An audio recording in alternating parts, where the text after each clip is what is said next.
हेल' friends गिबियावनो गोजोन फुंबिलिनि बयनोबो गोजोन हामलायनाय बावहरबाय। बे समाव नोंथांमोननि थाखाय गोनांथार रादाब लाबोदों।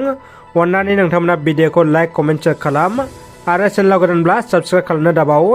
बिदिब्ला फैदो दिनैनि खौराङाव।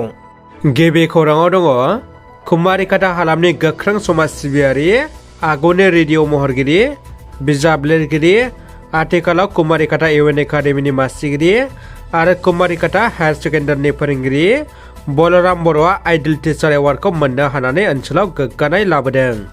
गुबुन रायजोआव बर' फिसा गोमादों। कार्बि आंलं जिल्लानि दकमका पुलिस थानानि सिङाव थानाय रुंसारि मनज बसुमतारी आरो बिमा प्राणेश्वरी बसुमतारीनि आंगो फिसाज्ला रमेन बसुमतारीया गुबुन रायजोआव गोमानानै दं। थांनाय 4 नभेम्बराव रमेन बसुमतारीया आन्ध्र प्रदेशसिम दावबायलांनानै 8 नभेम्बर खालि राजामुन्द्रि मुंनि जायगायाव हरखाबै गोमायो। दासान्दि नखरा रमेन बसुमतारीनि बागै जेबो खौरां मोनैजों गोबां जिंगायाव गोग्लैनानै दं। सोरबाफोर गोमानाय रमेन बसुमतारीखौ नुसनोब्ला 8851802079 मबाइल नाम्बाराव खौरां हरनो थाखाय रायजो राजाफोरखौ नखरा गुरै खावलायहरदों। मिरु इउपिपिएल आफादखौ दाफुंबाय। 2023-2025 बोसोरनि थाखाय इउपिपिएलनि मिरु आफादखौ दाफामबाय।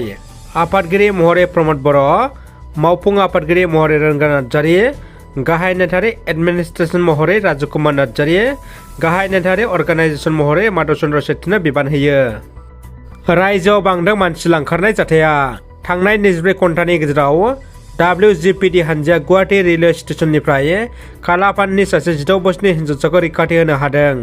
मख'नो गोनांदि बे हिन्जावसाखौ खावना लांनो नागिरनायनि दायाव बिहारनि नीरज कुमारखौ WGPD हानजाया हमनो हायो। दायो दायनिगिरिनि सायाव आयेननि गोख्रों राहा लानाय जासिगोन होनना मिथिनो मोननाय जादों। दानिया फैदो गुबुन मोनसे खौराङाव।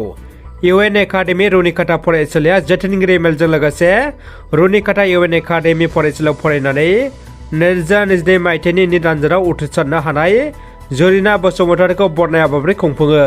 चिरां जिल्लानि सिङाव थानाय रुनिकाटा इउएन एकाडेमि फरायसालिया जोथोनगिरि मेलजों लोगोसे रुनिकाटा इउएन एकाडेमि फरायसालियाव फरायनानै 2007 मायथाइयाव मेट्रिक आनजादाव 80.5% मासियाव उथ्रिसारनानै आरो देग्लायनि 2022 मायथाइनि निट आनजादाव उथ्रिसारनो हानाय थाइखाजरा माध्यम दाखिनगाव गामिनि थागिबि हिरेन चन्द्र बसुमतारी, बिमा प्रतिमा बसुमतारीनि थामथि फिसाजो मिस जरिना बसुमतारीखौ फरायसालिनिफ्राय आर'नाइ आरो फुलदानिजों बरायना मान बावदों।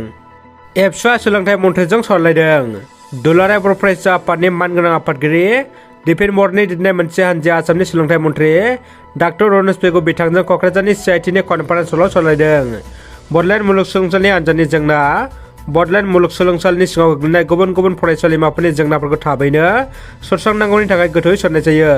सरकारि फरायसालिफोराव बर' बिजोंनि लांदां जानानै थानाय मासिफोरखौ आबुं खालामनाय आरो बिटिआर ओनसोलनि गुबुन गुबुन फरायसालिमाफोरनि जेंनाजों लोगोसे सोलोंथाइजों लोब्बा थानाय जेंनाफोरखौ थाबैनो सुस्रांनो थाखायबो दुलाराय बर' फरायसा आफादनि आफादगिरि मानगोनां मुस्रि दिपेन बर' बिथाङा सोलोंथाइ मन्थ्रि डॉ रनज पेगु बिथांखौ खावलायो।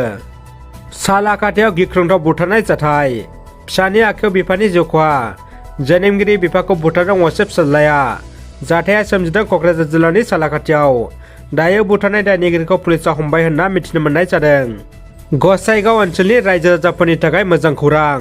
बर'नि फिसा मिस सनिया नार्जारिया थांनाय 9 नभेम्बराव गवायाव खुंफुंजानाय फेशन स्टार अफ इन्डिया 2022 आव बाहागो लानानै मिस प्रिन्ट उइनार जानानै न'आव सफैनायखौ लानानै दिनै रायजो राजाफ्रा गाजा गोमजायै बरायदों।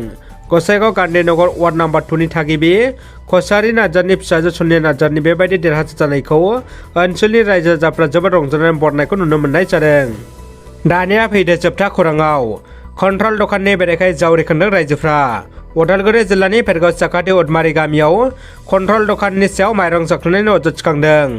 गलादारा रायजोफोरनो मासाव 2 किस्तिनि माइरं होनायनि सोलायै मोनसेल' किस्तिनि माइरं होनायनि अजद दैखांदों।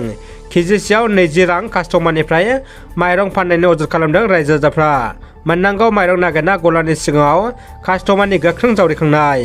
मख'जायोदि जा समाव सोरखारा जाख्ल'गिरिफोरनि बेरेखायै गोख्रों राहा लादों बे समावनो फुड एन्ड सिभिल साप्लाइ बिफाननि उदालगुरि जिल्लानि माजिखुसि समाबाइनि सिङाव थानाय कन्ट्रल दखाननि अजद दैखांनायनि बेरेखायै गरिब कास्टमारफ्रा ज' जानानै गरिबफोरनि माइरं जाख्ल'नायनि गिथावना अजद खालामनो भुगिनांनाय रायजोफ्रा।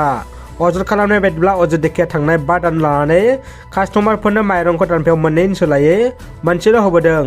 सोरनियाबा न'खर फोलेराव 7 दान दंब्ला साब्रैनि मुङावसो माइरं हरनाय अजद लोगोसे थैनाय मानसिनि मुं आरो साख्रि मावनायनोबो माइरं होनाय अजद रायजोफोरनि माब्लाबा समाव बायनाय माइरंखौ गेवलां बाजाराव बस्थासेयाव 1200 रां होनानै बायनांगौ जानायजों लोगोसे केजिसेयाव 20 रां होनानै बायना लांनायनिबो गिख्रंथाव अजद दैखांदों।